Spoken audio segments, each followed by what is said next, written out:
I want to give you a set of types of biases and some examples. Excuse me.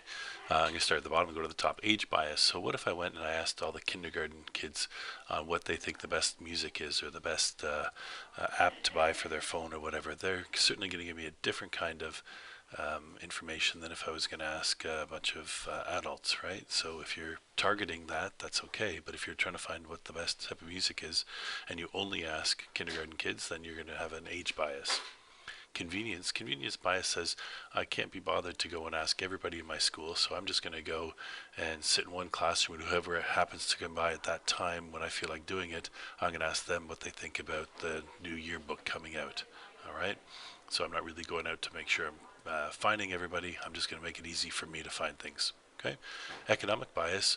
What if I went to the Fortune 500 club and found the richest people I could find? I say, what's the best kind of car to buy? They're all going to be saying the really fancy ones that I've never heard of, and I'm going to give a different answer of what the best kind of car to buy is for the general population. So that's an economic bias. I'm talking to the richest people, for example, on their ideas, and they're going to have a different idea of the rest of us.